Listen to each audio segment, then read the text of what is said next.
Bismillahirrahmanirrahim. Assalamualaikum warahmatullahi wabarakatuh.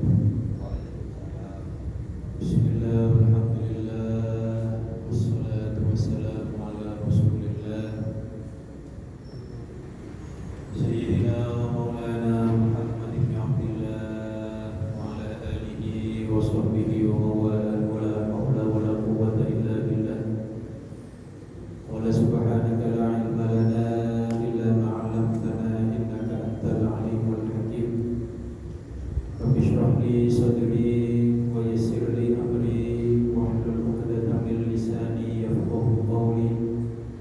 Bijadin nabi wa sahbihi wa alihi. Allahumma inna nas'aluka ilman nafi'an wa 'amalan shalihan wa nas'aluka an tufaqqihna fid din wa taftaha 'alaina futuhal 'arifin wa tu'allimana at-ta'wil wa tahdina ila sawaa'is sabil. Wa nas'aluka Allahumma an tarzuqana al-ikhlas fil aqwali wal a'mali ya arhamar rahimin. Amma ba'd. Hadirin muhtaramin wal mukarramin, Bapak Ibu jamaah yang mudah-mudahan selalu dirahmati oleh Allah Subhanahu wa taala. Amin ya rabbal alamin. Alhamdulillah, malam ini kita dapat bertemu kembali di majelis ini bersama-sama iktikaf salat berjamaah, dilanjutkan dengan mengkaji hadis dan fikih. Mudah-mudahan semua amal ibadah kita diridhoi oleh Allah Subhanahu wa taala, diberikan ilmu yang manfaat, yang membawa kebaikan di dunia dan di akhirat kita. Amin ya rabbal alamin.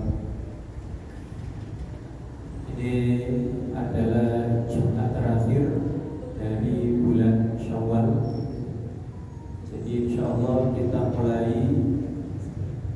mengkaji tentang kurban, hadis dan fikih tentang kurban. Karena lusa kita sudah masuk bulan Dzulqa'dah, setelah Dzulqa'dah Dzulhijjah nanti ada kurban ya. Mudah-mudahan kita mendapatkan keberkahan dari kajian ini, dan mungkin kalau kita terbuka juga keinginan kita untuk berkorban nanti insyaallah. Mudah-mudahan amin Allahumma amin. Bismillahirrahmanirrahim. An Abi Hurairah radhiyallahu anhu qala Rasulullah sallallahu alaihi wasallam. Hadis pertama tentang kurban. Hadis riwayat sahabat Abu Hurairah radhiyallahu anhu. Rasulullah sallallahu alaihi wasallam bersabda, "Man kana lahu sa'atun wa lam yudhi fala yaqribanna musallana." Ini hadis yang insyaallah kalau musim kurban kita sering dengar. "Man kana lahu sa'atun wa lam yudhi", siapa yang memiliki keluasan harta, memiliki keluasan rezeki, walam yudhi, tapi dia tidak mau berkurban, fala yaqrabanna musallana, maka jangan dekat-dekat dengan tempat sholat kami. Siapa yang memiliki keluasan harta tapi tidak mau berkorban, jangan dekat-dekat musola kami, tempat sholat kami, musola atau masjid.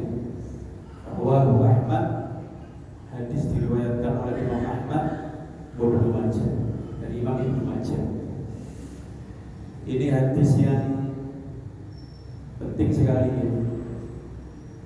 Kata Nabi, kalau punya rezeki tapi tidak mau korban, jangan dekat-dekat tempat sholat kami. Maksudnya jangan dekat-dekat tempat sholat ini apa? Tentu ini bukan benar-benar gak boleh ke masjid. Ini adalah ancaman keras dari Nabi Shallallahu Alaihi Wasallam. Karena saking nemene wong tapi bukan benar-benar tidak boleh ke masjid. Ini kira-kira senada seperti orang tua nang anake sampean yo nak yo lek gak gelem belajar gak usah mulih. Masa temenan gak boleh mulih. Masa lek tutu omahe diusir, gak usah mlebu omah. Tidak mungkin wong anake masa gak boleh mlebu omah. Tapi kan tadi bilang gak usah mulih. Iki maksudnya ini cek temenan belajar. Lek gak gelem sekolah, gak gelem ngaji, gak usah mulih. Nyatane lek mulih temenan nggih boten apa-apa wong anake masa gak oleh mulih. Lah sama seperti itu Nabi Shallallahu Alaihi Wasallam punya keluasan rezeki, gak mau kurban, jangan deket-deket ke masjid. Masa temenan lek nang masjid diusir, ngapunten sampeyan sugih gak kurban, gak oleh nang masjid, nggih boten. Tetap boleh untuk ke masjid. Cuma ancaman serius dari Kanjeng Nabi Shallallahu Alaihi Wasallam. Lah kemudian yang penting untuk diperhatikan juga,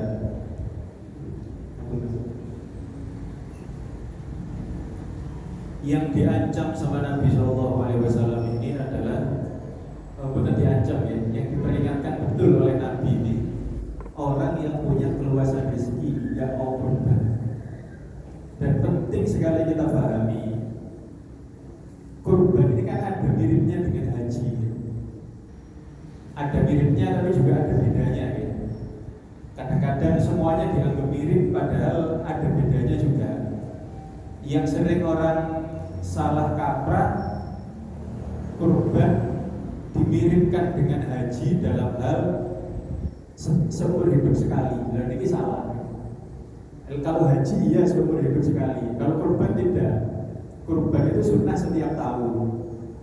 Mulanya tidak tepat kalau ada orang kalau ditanya sampai gak kurban Nabi, sama gak kurban apa? Loh, saya sudah kok tahun kemarin. Tahun kemarin di tahun kemarin. Sekarang lagi. Iya kalau haji, saya sudah kok haji. Iya sudah. Sampai buatan umroh, aduh ya kayak saya sudah umroh nih, cukup sekali memang. Haji umroh cukup sekali. Kalau kurban berkali-kali. Persamaannya haji dan kurban itu waktunya sama. Kemudian juga termasuk persamaannya itu. Haji itu wajib bagi yang mampu.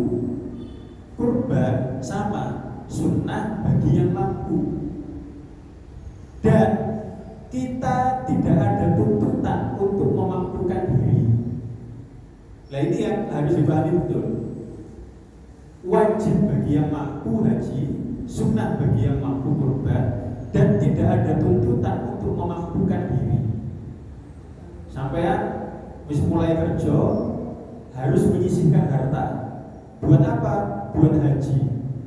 Mosok? Ya tidak. Tidak wajib nyelengi itu haji, tidak wajib. Lah terus kapan wajib haji? Ya wis moro-moro sugih duwe akeh wajib haji. Nyelengi untuk haji itu tidak wajib. Sama kurban juga. Nyelengi untuk kurban ini enggak harus. Lah terus sinten sing sunah kurban? Pokoknya duwe akeh sunah kurban.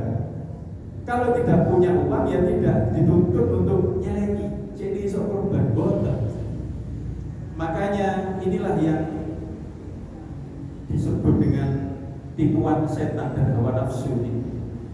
Setan itu kalau menggoda manusia itu halus, hawa nafsu juga lebih halus lagi daripada setan. Napa maksudnya? Kadang kita ibadah tidak sadar kalau landasannya itu hawa nafsu. Kadang kita pikir kita ibadah benar, kita pikir ibadah ikhlas lillahi ta'ala, tapi kadang-kadang ya, ternyata landasan ibadahnya nafsu. Lah termasuk banyak lah betul ini, banyak. Pokoknya ibadah di ibadah kita membuat orang lain susah. Ibadah kita membuat ada pihak yang kesulitan. Ini biasanya ibadah yang dilandasi oleh hawa nafsu. Contoh ya, mungkin sebelum ke kurban ya, Contoh ya, ada orang istiqomah hadir ngaji. Nanti akan ke kurban juga ya. Ini Betapa kadang-kadang kita ibadah dilandasi hawa nafsu. Ada orang istiqomah ngaji. Suatu kali istrinya atau suaminya atau bapaknya atau sinten lah keluarganya sakit. Kancani aku ae nang omah, gak ora sing ngancani. Lho gak iso, aku istiqomah ngaji. Kudu ngaji sih, wong istiqomah. Akhirnya sing sakit sendirian di rumah gak ada yang menemani. Lah ini dipikir ibadah padahal ini ibadah landasan hawa nafsu. Ngapain mau yo ngaji gak wajib. Kok sampai meninggalkan ada anggota keluarga yang sakit di rumah sendirian ditinggal gara-gara ngajar ngaji. Sholat ngoten. Lagi musafir ngerepoti rombongane. Pokoknya lek wis kate wayahe sholat kudu mandeg nang masjid. Gak usah ate jamak-jamakan, gak usah ate kosor-kosoran. Pokoknya sholat itu kudu jangkep, wiritane kudu jangkep, istiqomah. Ya, ini hawa nafsu ya tadi. Gara wong soro wong safar ini ada jamak, ada kosor, wiritan bisa sambil di dalam mobil. Ini kok maksa kudu mandeg, pokoknya wiritane kudu jangkep. Gara wong repot. Lah, ternyata tidak disadari ibadah landasannya hawa nafsu. Sami korban ya. Kabeh wong karepe mulane kula memang mendukung kurban, tapi juga kula mendukung ibadah-ibadah yang lain. Jangan memonopoli ibadah orang semua harus seperti ini. Kan wonten ceramah Gus Bah ini kata sing viral. Kula matur sinten HP pun kula hapus. Tapi Ramadan kemarin sempat kula dapet status dari terbilang kula. Mungkin wonten sing ningali ya. Gus Bah ini kan sempat Ramadan kemarin wonten kajian ngeten Gus Bah. Ada seorang takmir masjid matur teng Gus Bah. Gus, ten masjid kula niku Ramadan badhe kula damel zikir 24 jam. Ya apa menurut jenengan? Jawabane Gus Bah, menurutku ya gak cocok. Tapi apa masjid zikir 24 jam? Lo kan saya masjid 24 jam Ramadan makmur dengan ibadah. Kan saya juga saya menurut saya. Polanya sampai takmir masjid, kepingin diarani sukses bikin masjid, akhirnya masjidnya sama gaya mono zikir 24 jam. Tapi saya karena Gusti Allah kali kanjeng Nabi gak ngoten. Lek karena Gusti Allah niku pengin bapak tetap kerja golek nafkah gawe anake. Dokter gitu tetap budal di rumah sakit. Polisi kita tetap ngatur lalu lintas. Ini kabeh sama kena masjid iki tambah rusak urusan dunia. Dipikir napa ini programnya bagus. Ternyata gini gua jangan-jangan dilandasi oleh hawa nafsu. Mulanya kula input singen 2 tahun yang lalu ya. Ngaji ini gitu. Kalau tahun kemarin bukan ngaji masalah kurban. Kula input bukan ngaji kurban tahun kemarin. 2 tahun yang lalu wonten jamaah sing tanggal mana yang afdol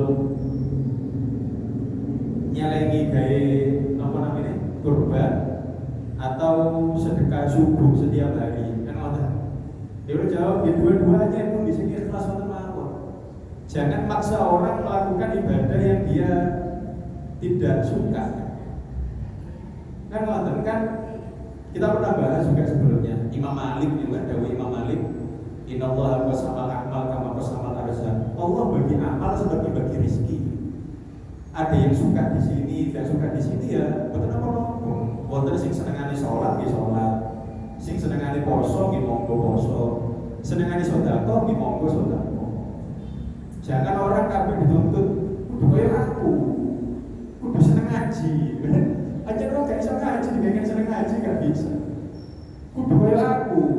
Lek nang masjid iku suwe etika. Lha iki tiyang nyambut damel dengan lenggah masjid lah, keluargane keluar. Ya ibadah sendiri-sendiri. Makanya jalan untuk menuju Allah banyak. Ada yang lewat sedekah, ada yang lewat sholat, ada yang lewat puasa, ada yang lewat mencari nafkah untuk keluarga dan seterusnya. Bagus mana sedekah subuh sama kurban? Ini sama bagusnya. Kalau kita kalau kita pribadi, orang yang mampu kurban Seharusnya mampu sedekah subuh terus-terusan. Tidak sebaliknya. Kalau sedekah subuh terus-terusan belum tentu mampu berubah. Karena biasanya sedekah subuh cuma mungkin 5.000, 10.000. Itu kalau dikumpul setahun aktif juga sebenarnya. Jadi kalau memang mampu setiap hari 10.000, ya insya Allah mampu berubah. Ya dilakukan dua-duanya. Subuh sedekah, waktunya berubah gitu, dua-duanya lah. Kalau mampu dilakukan semua, ya dilakukan semua. Kalau tidak mampu dilakukan semua, mana yang lebih mudah untuk dilakukan? Karena lebih mudah itu menunjukkan lebih ikhlas. Hati-hati ibadah kita tercampur hawa nafsu. Ibadah tercampur hawa nafsu itu kadang ya gak cocok. Malah kok gak cocok? Masjid ini gak cocok. Kenapa gak cocok? Dikira la ilaha illallah cuma 33. Kudune 100. Gak cocok. Ya nopo kok ibadah dikayak cocok-cocokan. Kalau dilandasi dengan ilmu tidak seharusnya begitu.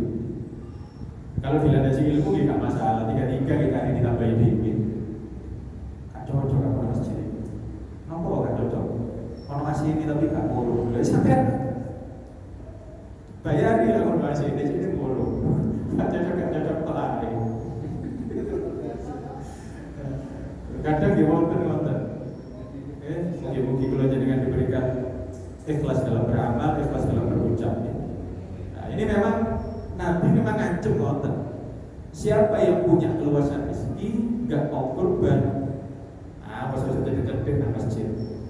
Yang mampu, kalau tidak mampu gimana apa-apa. Dan tidak ada tuntutan untuk memampukan diri. Tapi memang apa namanya? Tandanya orang yang dimudahkan untuk bisa haji atau umroh itu adalah orang yang dimudahkan untuk kurban. Memang kan berarti pinter nabung, pinter nabung berarti kalau untuk kurban mudah, insya Allah dimudahkan untuk bisa haji, bisa umroh. Karena memang dasarnya pinter nyelemi, uangnya juga ada yang ditabung. Kemudian hadis lain tentang kurban ya. Wa an Anas bin Malik radhiyallahu anhu anna Nabiy sallallahu alaihi wasallam kana yudhi bi kabshayn aqranain. Untuk teknis fikihnya belum ya. Ini kita baru hadis-hadisnya ya. Teknis fikihnya nanti berikutnya. Sesungguhnya Nabi Muhammad sallallahu alaihi wasallam kana yudhi bi kabshayn aqranain. Nabi pernah berkurban dengan 2 ekor kambing domba aqranain yang bertanduk, kambing domba yang bertanduk. Wa yusammi wa yukabbir. Kemudian Nabi menyembelih sendiri. Yang memang afdalnya kalau bisa menyembelih sendiri. Wonten aku pernah lihat di YouTube podcast Ustadz dari Mesir. Niku ketika pertama datang ke Indonesia kaget, bukan kaget, merasa heran lah. Orang Indonesia kok kambing kurbannya dikumpulkan di masjid. Nah, kalau di Mesir gimana? Kita kalau di Mesir kurban ya menyembelih sendiri-sendiri di depan rumah masing-masing. Beli dewi baru di kelompok datang masjid. Karena di Indonesia wonge hatinya lembut-lembut kategori beli. Memang sebenarnya termasuk pekerjaan yang makruh, bukan jagal. Sebenarnya itu pekerjaan yang makruh. Makruhnya karena apa? Bisa menyebabkan orang kehilangan rahmat, kehilangan kasih sayang di dalam hatinya. Jadi tegoan dulu. Karena kalau jenengan kan gak tego, belum gak tego tapi wis manteng di wajib pangan. Gak tego belum pasti belai wis manteng ya alhamdulillah. Jadi memang, tapi meskipun begitu, Nabi Shallallahu Alaihi Wasallam itu kalau kurban dia beli sendiri. Jadi yang makruh itu bukan, yang makruh itu jadi pekerjaan. Tapi pekerjaan ini dibilang makruh kalau akhirnya orang nggak mau ya tetap jadi fardu kifayah juga. Nanti kalau semua orang nggak mau ya gimana korban? Nggak ada yang mau nyebelin. Artinya kalau banyak orang yang bisa menyembelih, kemudian terus aku aja, si kliennya nggak usah, aku aja nggak bisa belek, niki sih makruh. Karena gini, bisa menyebabkan orang kehilangan rahmat, jadi tegoan. Dan Nabi menyembelih sendiri, yusambi wa yukabbir. Ketika menyembelih, Nabi membaca basmalah dan membaca takbir. Wa yadhu rijlahu ala shifahihima. Dan Nabi menyembelih sendiri dengan meletakkan kaki beliau di dekat lehernya. Jadi memang itu kan si biasa menyembelih kan sendiri bisa gitu. Lek sing boten ahline wong telu wong papat. Wong sing nyekeli sikile, wong sing nyekeli kaki belakang, kaki depan, ada yang pegang kepala sendiri. Wong itu ada yang nyekeli wong papat. Tapi kalau yang biasa sendirian bisa. Lah Kanjeng Nabi itu menyembelih kambing sendiri, gak pakai dipegangin orang lain. Nah ini caranya, ya rijlahu, tentu tidak semudah teori ya. Jadi kan memang menyembelih itu sunahnya kambing dan orangnya ngadep kiblat. Kambingnya ngadep kiblat, orangnya ngadep kiblat. Umpama ini kalau ngadep kiblat ya, kepalanya kan di sebelah sini kepalanya. Kalau orangnya menyembelihnya pakai tangan kanan, berarti kepala kambingnya ditaruh kiri. Tangan kiri megangin kepalanya, kaki kanan menahan badannya. Kemudian tangan kanan Bismillahirrahmanirrahim. Kalau orang kidal nyembelihnya pakai tangan kiri, jadi balik posisinya. Pokoknya sunnah dua-duanya ngadep kiblat. Kambing dan orangnya ngadep kiblat. Seperti yang dilakukan oleh Nabi Sallallahu Alaihi Wasallam. Wa fi lafdhin dzabahahuma biyadihi. Nabi menyembelih sendiri dengan tangan beliau. Wa fi lafdhin saminain. Di riwayat lain ada tambahan tentang kambingnya. Kambing domba bertanduk yang gemuk. Wa fi lafdhin Muslim, riwayat Imam Muslim ada tambahan wa yaqulu bismillahi wallahu akbar. Ketika menyembelih, Nabi membaca bismillah Allahu akbar. Jadi ada dua riwayat. Riwayat yang kuat menyebut Nabi basmalahnya hanya bismillah. Bismillah Allahu akbar. Ada riwayat lain juga, Imam Muslim juga, yang menyebutkan Nabi membaca bismillahirrahmanirrahim. Jadi memang ada dua riwayat. Ya mungkin Nabi kan kurban terus-terusan, setiap tahun Nabi kurban ya. Mungkin suatu kali Nabi cuma bismillah, di kali yang lain bismillahirrahmanirrahim. Tapi memang sebagian ulama itu mengatakan kalau menyembelih yang afdal bismillah toh, tidak pakai rahmanirrahim. Kenapa? Karena rahmanirrahim artinya maha pengasih, maha penyayang. Lah di pengasih penyayang kok dibelek, itu dia udah dibelek. Kalau pengasih dan penyayang dilus-lus aja. Di kelabedi diturun tanah kasur kan. Makanya sebagian ulama menyebut memang kalau basmalahnya menyembelih hanya bismillah tanpa rahman rahim. Tapi banyak ulama juga yang ada riwayatnya nggak tetap pakai rahman dan rahim. Karena memang bentuk rahman dan rahimnya Allah adalah kambing ini terpilih menjadi kambing kurban. Jadi ini di dunia kambing, di dunia kambing. Kambing yang beruntung itu adalah kambing yang dikurbankan. Karena kan memang kambing ini diternak, dibesarkan untuk disembelih. Kalau dia tidak disembelih untuk kurban, tetap besok juga akan disembelih untuk warung makan, tetap disembelih untuk restoran, tetap. Makanya kambing yang beruntung justru mereka yang disembelih untuk kurban. Ketika mereka menangis, itu sebenarnya tangisan bahagia. Makanya ketika pesannya Nabi Sallallahu Alaihi Wasallam kepada Sayyidah Aisyah, tibi biha nafsan, senangkanlah hatimu ketika melihat kambingmu disembelih. Karena justru dengan dia disembelih itu, dia akan ikut mengantarmu untuk melewati jembatan Sirat, mengantar masuk surga.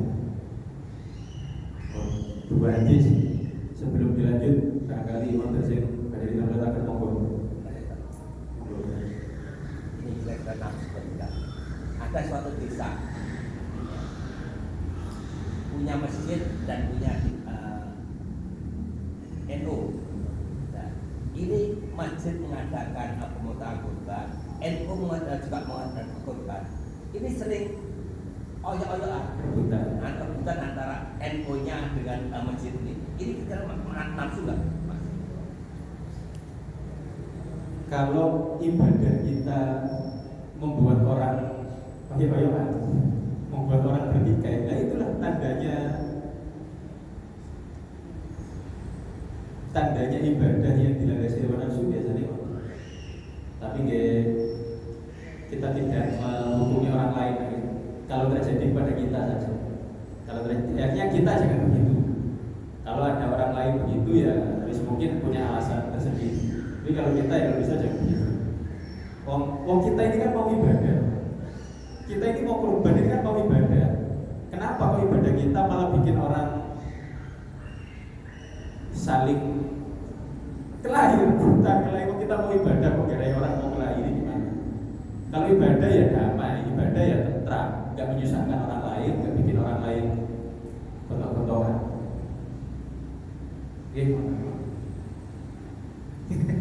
Ada ini. Monggo, Indonesia Malay. Sampun. Kita lanjutkan hadisnya. Masih banyak hadisnya. Walahu min hadis Aisyah radhiyallahu anha, dan menurut hadis riwayat Sayyidah Aisyah radhiyallahu anha, amara bi kabshin aqran, suatu kali Nabi juga pernah kurban satu kambing. Nah ini termasuk apa namanya, khususiyah, keistimewaan Nabi Muhammad. Nah, jadi ada begini, ada kekhususan keistimewaan Nabi Muhammad yang khusus Nabi Muhammad saja, tidak untuk orang lain siapapun dari umatnya. Dan khususiyahnya Nabi Muhammad ini ada 4. Mungkin kalau ingat ini contoh-contohnya. Ada 4 kekhususan Nabi Muhammad yang hanya berlaku untuk Nabi, untuk umatnya tidak. Yang pertama, ada yang khusus Nabi Muhammad wajib. Untuk Nabi Muhammad wajib, untuk umatnya tidak. Ada yang khusus Nabi Muhammad haram, untuk umatnya tidak. Khusus Nabi Muhammad haram. Ada yang khusus Nabi Muhammad boleh. Yang tadi kan wajib. Khusus Nabi Muhammad wajib, untuk umatnya tidak. Ada khusus Nabi Muhammad haram, untuk umatnya tidak. Ada khusus Nabi Muhammad boleh, untuk umatnya tidak. Ada satu lagi sumber, nanti kalau ngasih lagi direct murojaah. Nah, contohnya ini, khusus Nabi Muhammad kurban tiap tahun wajib. Kalau umatnya tidak. Nabi Muhammad itu kurban tiap tahun wajib untuk beliau. Contoh lain, sholat tahajud. Nabi Muhammad itu wajib tahajud, umatnya tidak. Kemudian banyak contohnya. Khusus Nabi Muhammad, apa namanya, jihad wajib. Nabi Muhammad itu jihad dakwah wajib, untuk umatnya tidak. Jadi keistimewaan Nabi Muhammad itu gak cuma yang enak, ada yang berat juga. Ada banyak contoh ya. Nanti kalau ngaji lagi kalau lengkapi contoh-contohnya, kalau tambahin. Ada lagi khusus Nabi Muhammad haram, untuk umatnya tidak. Contoh, Nabi Muhammad itu haram melirik mata gini, melihat dengan ujung mata. Itu Nabi Muhammad haram, tidak pernah begitu Nabi Muhammad. Bermain mata, Nabi Muhammad itu tidak pernah. Haram itu untuk Nabi Muhammad. Itu untuk sekumatnya juga haram.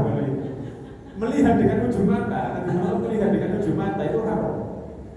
Kemudian Nabi Muhammad haram memuji madul ain, istilah bahasa Arab itu memuji barang milik orang lain. Itu Nabi Muhammad haram, tidak pernah dilakukan. Contoh yang tadi, kadang kan kita kok api sarungnya sampean ini, misalnya kok api, kenapa kelabine sampean, api habine sampean. Nabi Muhammad tidak pernah begitu, haram itu untuk Nabi Muhammad. Dan juga ada lagi khusus Nabi Muhammad boleh, untuk umatnya tidak boleh. Ya, termasuk menikah lebih dari 4 itu. khusus Nabi Muhammad boleh, untuk umatnya tidak boleh. Jadi ini khusus ya. Termasuk yang tadi kita kembali ke kurban. Ada satu lagi kalau sudah khusus Nabi Muhammad apa? Nanti kan itu ada di Nurul Dolam syaratnya Qidatul Awam. Nah, makanya ini Nabi Muhammad ini kurban setiap tahun. Suatu kali riwayat sahabat Anas bin Malik, Nabi kurban 2 kambing. Riwayat Sayyidah Aisyah, Nabi kurban 1 ekor kambing. Ada sahabat yang meriwayatkan Nabi membaca Bismillah Allahu Akbar. Di tahun yang lain Nabi membacanya Bismillahirrahmanirrahim Allahu Akbar. Karena memang Nabi kurban setiap tahun, tahajud setiap malam. Nabi tidak pernah tidak tahajud, wajib untuk Nabi. Kalau untuk umatnya sunnah, Nabi Muhammad wajib.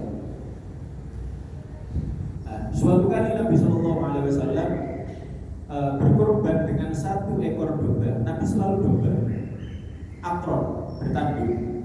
Yaqok fi sawat, wa yabrok fi sawat, wa yaqdur fi sawat. Kalau yang 2 tadi berwarna putih, sekarang putih yang campur ada hitam-hitamnya. Kakinya hitam, perutnya hitam, matanya ada hitam-hitamnya. Pokoknya bukan putih bersih, tapi putih campur warna hitam. Fa'utiya bihi liyudhaha. Kemudian Nabi memerintahkan agar ia dipersiapkan untuk disembelih. Faqala laha, kemudian Nabi berkata kepada Sayyidah Aisyah, "Ya Aisyah, halumil budyah."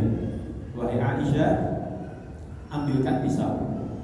Tsumma qala ishhadiha bihajar. Kemudian Nabi memberikan perintah lanjut, ishhadiha, tajamkan, dihajar dengan batu, diasah maksudnya. Fa'alat, Sayyidah Aisyah melakukan. Tsumma akhadhaha, kemudian Nabi mengambilnya. Wa akhadhahu, dan mengambil kambingnya. Fa'ajjahu tsumma dabaha, ditidurkan lalu disembelih. Tsumma qala, kemudian Nabi berdoa, Bismillah, Allahumma taqabbal min Muhammad wa ali Muhammad wa min ummati Muhammad tsumma dhuhabihi. Kemudian Nabi berdoa, ya Allah, terimalah kurban ini dari Muhammad, dari Nabi sendiri, wa ali Muhammad, dan keluarganya, wa min ummati Muhammad, dan untuk umatnya. Makanya ini termasuk yang dinyatakan oleh para ulama kita, sampean yang belum pernah berkorban jangan khawatir, sudah pernah dikorbankan sama Nabi Muhammad SAW. Nabi Muhammad itu pernah berkorban atas nama umatnya. Allahumma taqabbal min Muhammad wa ali Muhammad wa min ummati Muhammad sallallahu alaihi wasallam. Yang ini tidak pakai Allahu Akbar. Jadi memang kurban itu sunnah membaca Bismillah, Allahu Akbar, kemudian doa, Allahumma hadhihi minka wa ilaika fataqabbal minni. Yang sunnah itu. Kalau tidak baca itu tidak apa-apa. Pokoknya hewan sembelihan yang menyembelih muslim halal. Meskipun tidak baca Bismillah, tidak apa-apa. Pokoknya yang menyembelih orang muslim halal. Dan harus itu motong kulkum hari ini. Urat makan dan urat nafas. Yang menyembelih orang muslim kok bisa. Dulu yang ketika mulai ada pabrik yang ayam digantung langsung dipotongin pakai mesin, sudah lama dijawab sama kiai-kiai kita. Pokoknya operator yang Islam ya halal, operator yang muslim halal.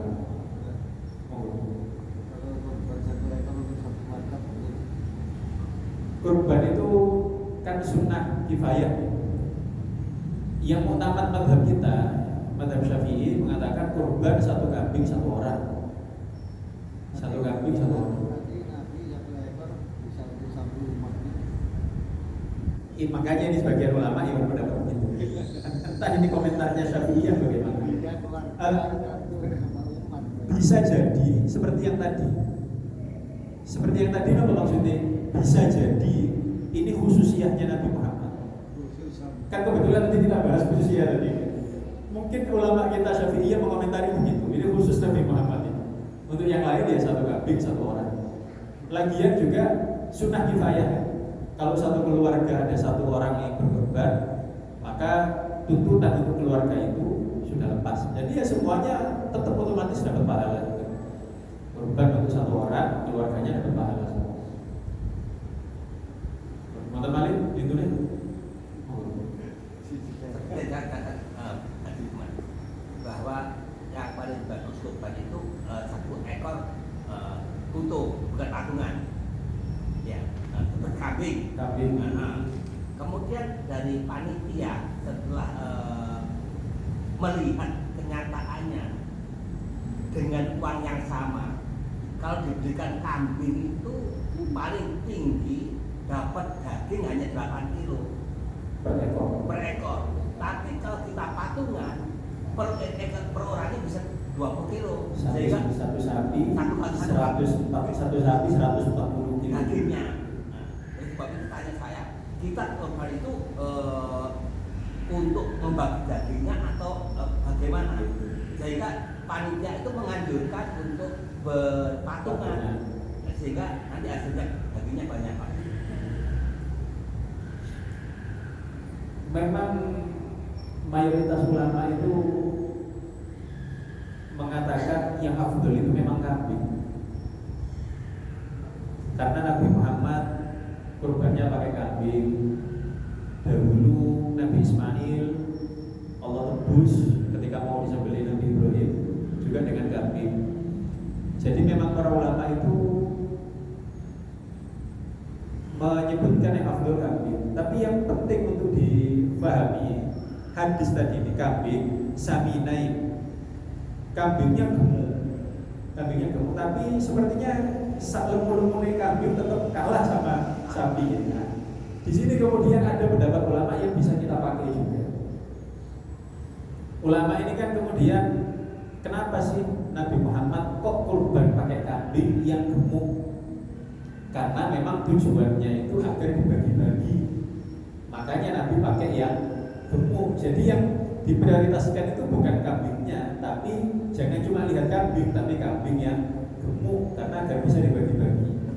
Nah sekarang kemudian para ulama itu gini, dibagi-bagi itu kan berarti kita memprioritaskan 2 hal. Ada 2 hal. Ya daging ini kita prioritaskan 2 hal. Nopo? Karena mau dibagi, maka ayo kita cari daging yang banyak dan enak.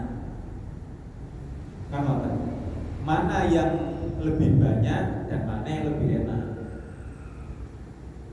Ini kan pernah kita bahas juga, tapi memang kita ulang ya. Jadi eling sing lali-lali. Untuk kebanyakan orang Arab itu kan suka makanan kambing. Makanan Arab itu kan banyak yang khas kambing. Maksud saya. Makanya untuk orang Arab, kalau dibandingkan antara kambing dan sapi atau onta juga, orang Arab itu banyak yang lebih suka kambing. Dagingnya banyakan onta, tapi enakan kambing. Banyak yang lebih suka kambing daripada onta, apalagi sapi. Orang Arab. Kalau orang kita, memang ada yang lebih suka kambing, ada. Terus kan lebih suka kambing. Kalau pribadi lebih suka daging kambing juga, tapi masakannya enak. Tapi kebanyakan orang, ini kan sudah disurvei memang. Kebanyakan orang Indonesia ini banyak yang lebih suka daging sapi. Jadi sapi itu ya lebih enak dan lebih banyak. Karena alasan ini, banyak kiai-kiai kita yang memprioritaskan wis urunan sapi ae duwe podo, tapi dapatnya lebih banyak dan lebih enak. Lebih enak itu secara rasa dan pengolahan. Karena daging sapi itu nggak ada treatment khusus untuk biar kan memang nggak bau. Kalau daging domba, kambing termasai, perengus, nanti malah nggak kemakan, malah kebuang, malah bau. Jadi kedua-duanya punya alasan yang bisa diterima.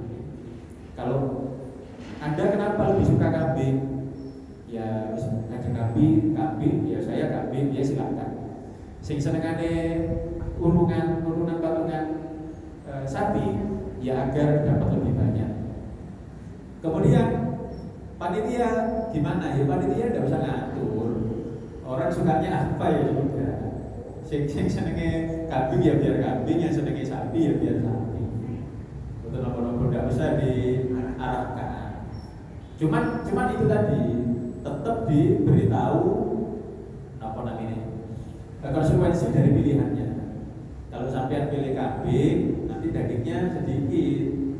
Kalau sampai pilih sapi, dagingnya lebih banyak dan lebih mudah dibaginya, lebih merata. Bukankah tujuan dari kurban itu adalah berbagi kebahagiaan? Apalagi selisihnya jauh ya. Satu kambing itu 8, 1/7 sapi itu 20 minimal dua kali lipat, hampir 3 kali lipat kan? Dua setengah kali lipat. Apalagi kalau perbandingannya kurus dan gemuk malah jauh sekali. Harganya sama. patungannya sama.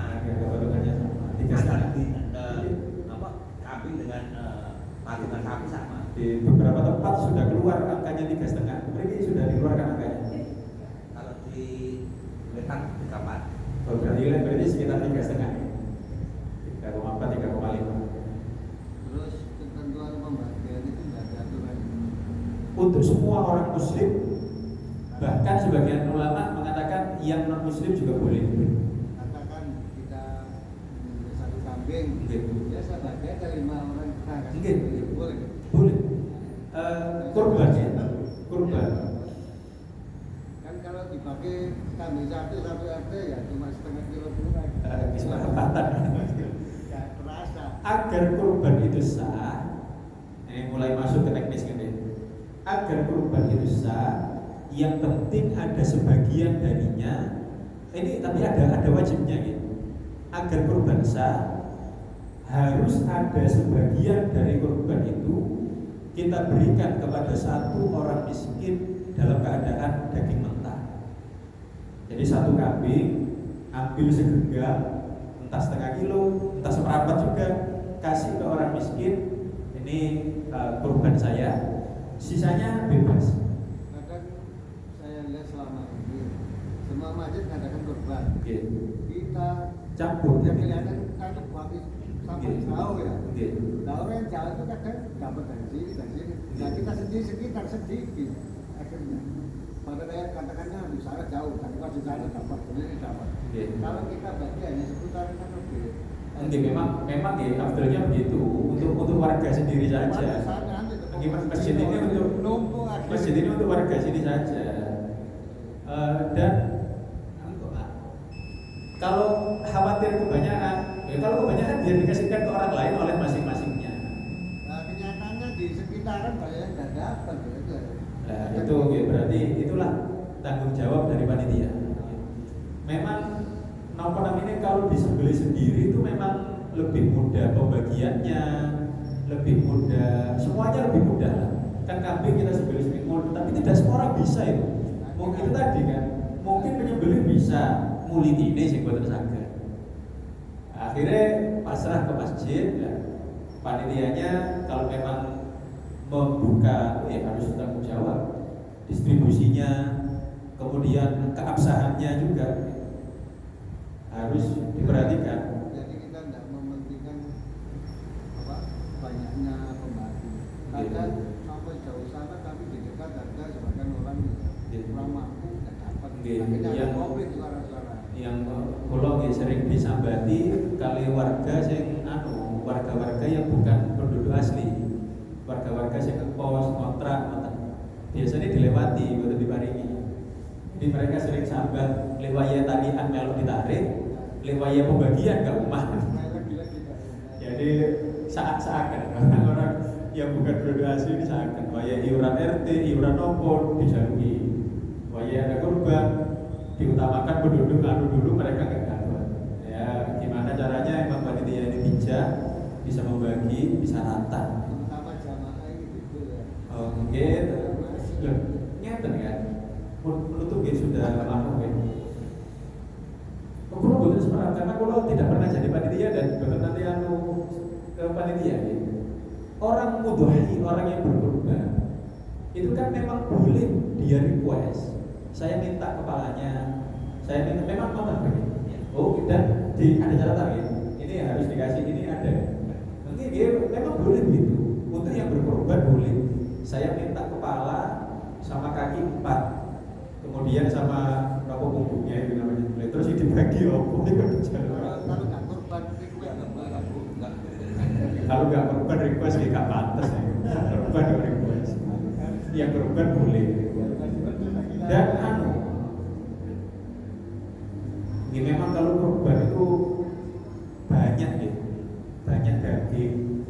Yang sering itu jeroan itu dibuang. Padahal kalau tidak lagi musim jeroan ini dijual bisa. Tapi pas musim kurban kadang jeroan semuanya dibuang ke sungai. Kalau di sini tidak, alhamdulillah. Ini tidak, alhamdulillah. Tapi ada biasanya kan TikTok uang dibuang. Kadang orang juga tentu masjid-masjid yang apa namanya yang pengaturannya baik kan dicampur, dapat daging ya dapat jeroan juga kan waktu itu. Karena kalau orang dapat jeroan toh ngomel.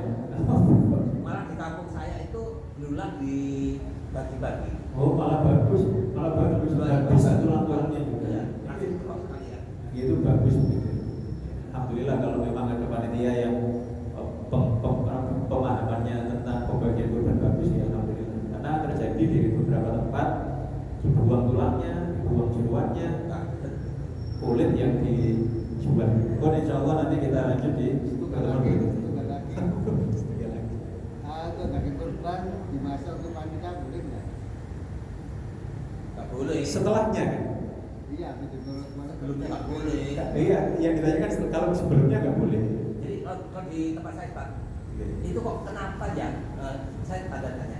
Setiap malam kurban, Ada kok banyak kambing. orang akikoh. gitu. Sehingga kambing akikoh yang untuk makan-makan. Apakah ada keseimbangan akikoh di malam? Tidak ada kesunahan akikoh ditempatkan bersamaan dengan kurban. Iya. Tidak ada. Itu kebetulan saja. Karena memang mungkin Untuk makan-makan di Iya kan kalau akikoh sendiri nanti biaya lebih besar kan. Akhirnya mumpung ada barengan beli kambing taruh ke masjid untuk niat akikoh jadi lebih mudah Bapak. Tapi ada perbedaan ya. Nah insya Allah kita lagi buka berikutnya. Kalau kurban itu dibaginya matang, kalau matang, kalau akikoh dibaginya matang. Insya Allah kita lagi buka mungkin pada isi mas. Bismillahirrahmanirrahim. Allahumma sholli wa sallim wa barik ala sayyidina Muhammad wa ala ali sayyidina Muhammad walhamdulillahi rabbil alamin. Allahumma rzuqna faqan nabiyyin Muhammad mursalin wa ilhaman malaikatil muqarrabin. Allahumma aghnina bil ilmi wa zayyinna bil ilmi wa akrimna bil taqwa wa jammilna bil afiyati ya rabbal alamin. Rabbana atina fid dunya hasanah wa fil akhirati hasanah wa qina adzabannar. Sallallahu alaihi sayyidina Muhammadin nabiyyin wa ala alihi wa sallam walhamdulillahi rabbil alamin. Allahumma waffiqna fi thariq wa rafiqna. Assalamualaikum warahmatullahi wabarakatuh. Allahumma shalli ala sayyidina